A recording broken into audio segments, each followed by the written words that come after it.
ఒకవేళ బీఎస్పీ కావాలనుకుంటే కాంగ్రెస్ పార్టీతోనే ఇట్లా జతగట్టాల్సి ఉంది అని అన్నారు. మేబీ కావచ్చు. Sir good morning. Good morning. బాగున్నారా? బాగున్నాను. మీ నిర్ణయం కొంచెం హాట్ టాపిక్ గా మారింది నిన్న. సరే, రాజకీయాల్లో శాశ్వత శత్రువులు రైట్, రాజకీయాల్లో శాశ్వత శత్రువులు శాశ్వత మిత్రులు ఎవరు ఉండరు.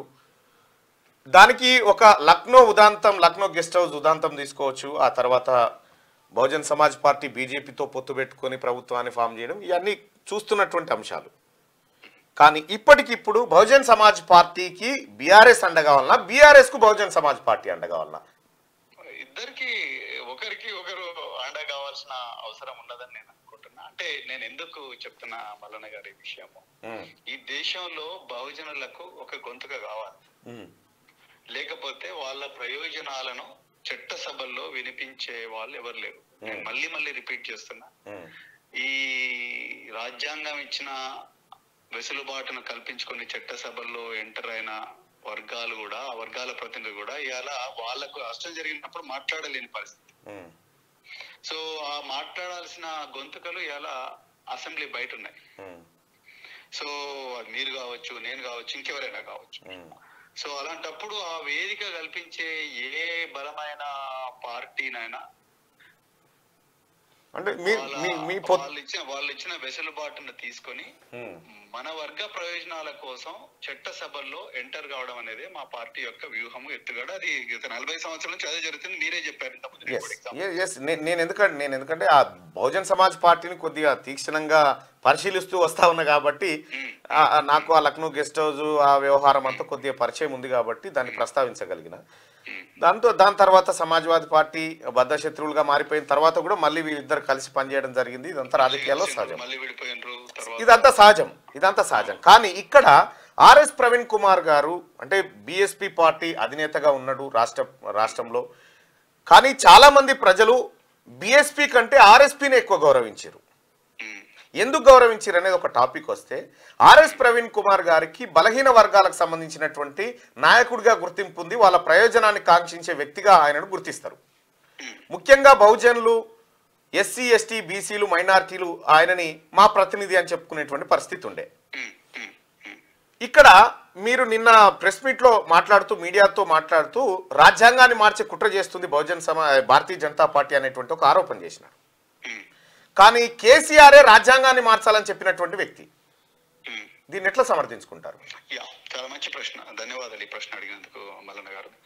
కేసీఆర్ గారు రాజ్యాంగాన్ని మార్చాలని చెప్పిన మాట వాస్తవమే ఒకప్పుడు. దాని తర్వాత మళ్ళీ మేమందరం కూడా బాబాసాహెబ్ అంబేద్కర్ గారి విగ్రహం దగ్గరికి పోయి ఈ రాజ్యాంగాన్ని మార్చాలి అన్న ఆలోచన ఏదైతే ఉందో ఆలోచనే అసలు చాలా ఘోరమైన ఆలోచన అని చెప్పి మేమందరం కూడా, నేను ఒక్కనే కాదు, చాలా మంది కూడా రాజ్యాంగాన్ని నమ్మే వ్యక్తులు చాలా మంది, వాళ్ళందరూ కూడా నిరసన తెలిపిన తర్వాత మళ్ళీ ఆయన రెండవసారి ప్రెస్ మీట్ పెట్టి, నేను రాజ్యాంగాన్ని మార్చడము అంటే దాని అర్థం రాజ్యాంగం వల్ల ఏ వర్గాలు ప్రయోజనాలు పొందాలనో ఆ వర్గాలకు ఇంకా ప్రయోజనాలు ఎక్కువ అందాలి, అందుకొరకు రాజ్యాంగాన్ని అమెండ్ చేయాలి అని బాబాసాహెబ్ అంబేద్కర్ గారే చెప్పిండ్రు. సో అని ఆయన వివరణ రెండోసారి కూడా ప్రెస్ మీట్ పెట్టి వివరణ ఇవ్వడం జరిగింది. సో దాన్ని ఎక్కువగా అంటే మనం చాలా డీప్ గా రీడ్ చేసి చూడాల్సిన అవసరం లేదని నేను అనుకుంటాను. ఎందుకంటే ఆయన మళ్ళీ తర్వాత వివరణ ఇచ్చాడు. మేము నిన్న కూడా ఆ విషయాన్ని కేసీఆర్ గారితో చర్చించడం జరిగింది. సో ఆ విషయంలో ఆయన క్లారిటీ ఉన్నది. ఆయన వివరణ ఇచ్చిన తర్వాత ఎనీవే సో ఆ మ్యాటర్ అనేది పక్కకు పోయింది. సో ఇప్పుడు నేను ఏమంటానంటే, ఇప్పుడు అసలు అది రాజ్యాంగాన్ని అమెండ్ చేయడం పక్కకు పోయి ఇప్పుడు ఏమైంది, పూర్తిగా రాజ్యాంగాన్నే మార్చేస్తాం అని చెప్పి ఈ బీజేపీ, ఆర్ఎస్ఎస్ ఈ కూటమి అంటా ఉన్నది.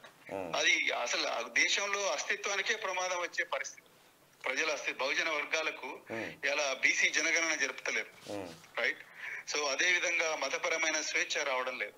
సో మొండిగా అథారిటేరియనిజం అంటే నిరంకుశ పాలన వైపు ఈ దేశం సాగుతా ఉన్నది. ఇలా ఎలక్షన్ కమిషన్ కానీ, లేకపోతే సిబిఐ కానీ, ఈడీ కానీ, ఈ రాజ్యాంగం ద్వారా సృష్టించబడ్డ సంస్థలు ఇలా నీరుగారిపోతా ఉన్నాయి. సో ప్రతి ఒక్కరిని కూడా బెదిరించే పరిస్థితి వస్తుంది, అది అందరికీ వస్తుంది. సో ఆ పరిస్థితుల్లో ఈ లౌకిక పరమైన శక్తులన్నీ కలవాల్సిన అవసరం ఉన్నది. పరస్పర మనస్పర్ధలు ఒకటి ఉండొచ్చు. మేము ఆ రోజు మీరు అన్నట్టుగా నేను ఒక ఆర్ఎస్పీగా, ఒక బిఎస్పీ అధ్యక్షుడిగా ఆనాడు బీఆర్ఎస్ ప్రభుత్వం అధికారంలో ఉన్నప్పుడు జరిగిన తప్పుల మీద కానీ జరిగిన దౌర్జన్యాలకు వ్యతిరేకంగా ఆ రోజు పోరాటం చేసిన బహుజనుల గొంతుగా. కానీ అలా అంతకన్నా ఘోరమైన ప్రమాదం ఈ దేశానికి ఈ రాష్ట్రానికి ఉన్నది. అందుకొరకే ఆ ప్రయోజనాల కోసం తప్పకుండా ఆ ముప్పు నుంచి ఈ దేశాన్ని బహుజన ప్రజలను రక్షించడం కోసం మన చిన్న చిన్న మనస్పర్ధలు పక్కకు పెట్టైనా చేతులు కలపాలనే ఒక వ్యూహంతోనే ఈ రోజు బీఆర్ఎస్ తో చేతులు కలపడం జరిగింది. అంతే తప్ప ఇంకేదో ఆశించో కాదు. రైట్. ఒక్కటిసారి ఇక్కడ మీరు మాయావతి గారి అనుమతితో వెళ్ళారా లేదంటే బీఆర్ఎస్ అధినేతనే మిమ్మల్ని ఆహ్వానించారా? మాయావతి గారి అనుమతితోనే, అంటే వాళ్ళ వైపు నుంచి బీఆర్ఎస్ వైపు నుంచి కూడా ఈ ప్రతిపాదన ఉన్నది. మా వైపు నుంచి కూడా మా అధినేత్రి నిర్ణయం మా అధినేత్రి గారి అనుమతి తీసుకున్న తర్వాతనే మేము జాతీయ పార్టీ మల్లన్న గారు. సో నేను ఒంటరిగా తీసుకున్న నిర్ణయం కాదు. రైట్. ఇంకొక అంశం సార్, ఇప్పుడు భారతీయ జనతా పార్టీ రాజ్యాంగాన్ని పూర్తిగా మార్చే కుట్ర చేస్తుందనేటువంటి ఆరోపణ చేస్తూ ఉన్నారు మీరు. కానీ ఉత్తరప్రదేశ్లో మాత్రం భారతీయ జనతా పార్టీ బాగు కోసం మాయావతి ఇటీవల కాలంలో పనిచేసినట్టుగా ఆమె పైన ఆరోపణలు వచ్చినాయి. తద్వారా ఆరోపణలు మాత్రమేనండి, అసత్య ఆరోపణలు. ఇదే ప్రాబ్లం మల్లన్న గారు. మీరు ఒక్కసారి ఆలోచించండి. అది వేరే పార్టీలు చేస్తేనేమో అదొక చారిత్రాత్మకం అవుతుంది. బహుజన్ సమాజ్ పార్టీ ఏం చేయనప్పుడు కూడా నేను మీ పొత్తును తప్పు పట్టట్లేదు సార్, దయచేసి అర్థం చేసుకోండి. రాజకీయాల్లో ఇవన్నీ ఉంటాయి సహజమన్న మాట చెప్తూనే మీకు చెప్తున్నా. అవును, రాజకీయాల్లో మీ రాజకీయ వ్యూహాలు ఎట్లా ఉంటే మీరు ఎట్లా సస్టైన్ కావడానికి, మీరు పునరుజ్జీవనం పొందడానికి మీకు ఉండాల్సిన ఎత్తుగడలు మీకుంటే దాన్ని తప్పుపట్టడానికి కూడా లేదు, తప్పుపట్టం కూడా. కానీ ఇన్ని రోజుల వరకు మీరు చెప్తున్నటువంటి అంశాలన్నీ ఒక రకంగా ఉన్నాయి. కంప్లీట్గా మీరు ఎవరిపైనైతే పోరాటం చేసిరో ఆ వ్యక్తి ఇప్పుడు కడిగిన ముత్యం లాగా కనిపిస్తుండు ఆర్ఎస్ ప్రవీణ్ కుమార్ గారి మాటల్లో అనేది నేను అనుకోవడం లేదండి. నాకంత పవర్ ఉందని నేను అనుకోను. మీరు ఆ మాట అంటున్నారో కానీ నాకంత పవర్ ఉంది అంటే. తెలంగాణలో కేసీఆర్ గారికి ఒక స్థానం ఉన్నది, తిన్మార్ మల్లన్నకు ఒక స్థానం ఉన్నది, ప్రవీణ్ కుమార్ కి ఒక స్థానం ఉన్నది. సో ప్రజలు ఎవరి స్థానం వాళ్ళు బదిలపరుచుకున్నారు. ఒకరి ఇమేజ్ ఒకరి వల్ల పెరగడం, ఒకరి వల్ల తరగడం అనేది జరగదు. సో నేను మీ దగ్గరికి వచ్చినంత మాత్రాన మీ ఇమేజ్ తరగడమో పెరగడమో అన్నట్లు ఉంటుంది. మీ ఇమేజ్ మీకుంటది, కేసీఆర్ ఇమేజ్ కేసీఆర్ కున్నది, ప్రవీణ్ కుమార్ ఇమేజ్ ప్రవీణ్ కుమార్ కున్నది. ఇక మనం ఉత్తరప్రదేశ్ దానికి వస్తే ఇక్కడ కూడా ఆధారాలు లేని ఆరోపణలు మల్లన్న గారు. మాయావతి గారు అత్యంత కరప్ట్ లీడర్ అండి. ఎక్కడుంది కరప్ట్ లీడర్? ఆరోపణలు అన్ని అసత్యమని సుప్రీంకోర్టే చెప్పింది. అదే విధంగా బీజేపీకి బి టీం అన్నారు. ఎక్కడ బి టీం? బీజేపీకి బి టీం అయితే బంద్ చేసుకుంటాం. కానీ అలా విరోచిత పోరాటం దళితుల మీద జరుగుతున్న అన్యాయాలు కానీ లేకపోతే ముస్లింల మీద జరుగుతున్న బీఆర్ఎస్ బీఎస్పీ ఉత్తరప్రదేశ్ లో బీజేపీ మీద పోరాడుతూనే ఉన్నది. సో ఆయన కూడా కావాలని మళ్ళీ ఒక అబద్ధాన్ని మళ్ళీ చెప్పి పార్టీని బదనాం చేసే కార్యక్రమం చేస్తున్నారు. అదే వేరే వర్గాలకు చెందిన పార్టీలు అట్లా చేస్తారా? Right sir. బీజేపీ యూపీ సంగతి కాసేపు పక్కన పెడితే రాష్ట్రం విషయానికి వద్దాం సార్. ఇన్ని రోజులు ఆర్ఎస్ ప్రవీణ్ కుమార్ ఏదో ప్రయత్నం చేస్తుండో, అతనికి మంచి జరగాలని మనసులో అనుకున్నటువంటి వాళ్ళు కూడా ఇవాళ మనసు విప్పి అంటే మీరు చేసినటువంటి నిర్ణయాన్ని వ్యతిరేకిస్తా ఉన్నారు. వాళ్ళకి మీరు చెప్పే సమాధానం ఏంది?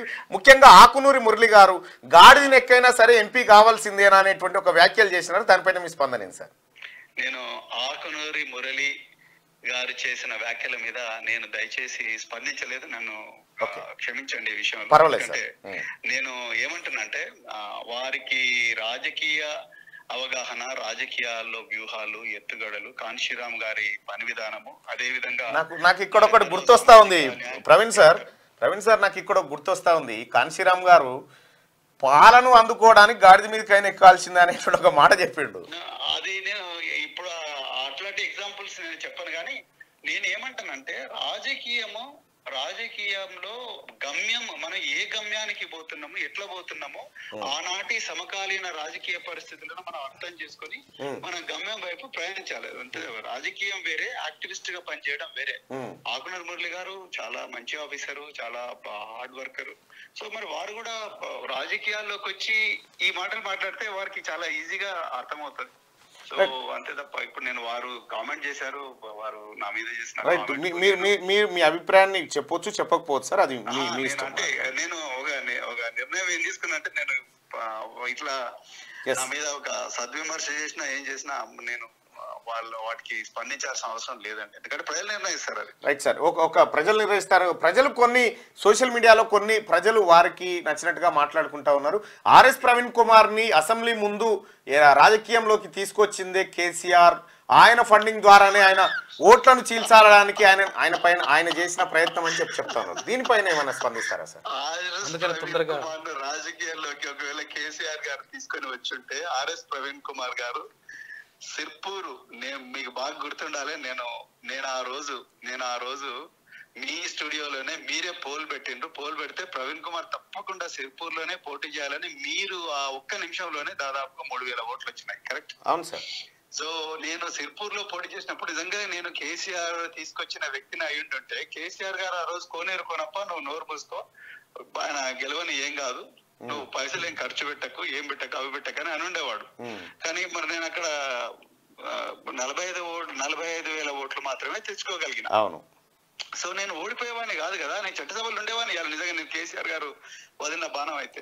అంటే కేసీఆర్ గారు మిమ్మల్ని, అంటే కేసీఆర్ గారి దగ్గర ఉన్న రెండో వ్యూహాన్ని అమలు చేసి అనుకోవచ్చు కదా? లేదండి, లేదు. ఏదో రెండో వ్యూహం, మరి మీరు కూడా అట్లనే చెప్తున్నారు. రెండో వ్యూహం ఏందో మీరు చెప్పండి సిద్ధం, ఏముంటుంది రెండో వ్యూహం? సార్ నేను ఏమంటున్నా అంటే, పొత్తు పరిణామాలు కాసేపు పక్కన పెడితే సార్, ఎన్ని సీట్లు బహుజన్ సమాజ్ పార్టీకి ఆఫర్ చేస్తా ఉంది? చాలా మంచి ప్రశ్న. అంటే అది ఇంకా ఫైనలైజ్ కాలేదు. సో అది ఆ వ్యూహం ఫైనలైజ్ అయిన వెంటనే మేము చెప్తాం. ఇప్పటికి కేవలం కలిసి పనిచేయాలని మాత్రమే నిర్ణయించుకోవడం జరిగింది. ఇంకా ఎన్ని సీట్ల మీద అనేది ఇంకా స్పష్టత రాలేదు. సో అది వచ్చిన వెంటనే తప్పకుండా తెలంగాణ ప్రజలకు మేము వివరిస్తాం. మీరు అంటే కేసీఆర్ గారి మాటల్లో వాళ్ళు కూడా కొన్ని చోట్ల కొన్ని అన్నాడు, అంటే కొన్ని చోట్ల పోటీ చేయబోతాం, ఒకటి కంటే ఎక్కువ అనేటువంటి పదాన్ని ఉచ్చరించిండు. బహుశా ఎన్నో చాలా మంచిగా గుర్తించిండ్రు. అది ఇంకొక 2-3 days లో స్పష్టత వస్తుంది మల్లన్న గారు. అంటే మీరిద్దరు కలిసి ప్రచారం చేయబోతారు కదా సార్ రేపు పొద్దున? అది ఒక 2-3 రోజులు ఆ విధి విధానాలని కూడా మీకంటూ ఉమ్మడి ఎజెండా ఏమైనా ఉండబోతుందా, లేకపోతే? ఉమ్మడి ఎజెండా ప్రస్తుతానికి మీకు నేను మొదటనే చెప్పినట్టుగా రాజ్యాంగ పరమైన హక్కులు కాపాడుకోవాలి, బహుజనుల ప్రయోజనాలు కాపాడాలి, తెలంగాణ ప్రయోజనాలు కూడా కాపాడబడాలి, తెలంగాణ ప్రయోజనాలు తాకట్టు పెట్టబడకూడదు. తెలంగాణలో ఉండే బహుజన ప్రయోజనాలు చాలా చాలా ముఖ్యం. 99% వాళ్ళే ఉన్నారు. సో ఇది ఒక స్థూలంగా ఒక బ్రాడ్ ఎజెండా ఇదే. సో ఇంకా కొంచెం డీప్ గా ఎట్లా పోవాలనే దాని మీద ఇంకా డిస్కషన్ జరగలేదు మల్లన్న గారు. డిస్కషన్ జరిగిన తర్వాత definitely I will share with. అంటే సాధారణంగా ఒక నిర్ణయం జరిగినప్పుడు వ్యతిరేకించే వాళ్ళు ఉంటారు, అనుకూలంగా మాట్లాడే వాళ్ళు ఉంటారు, కొద్దిగా వ్యూహాలు ఎక్కువగా తెలిసినటువంటి వాళ్ళు కొంతమంది ఎక్కువగా సమర్థించవచ్చు.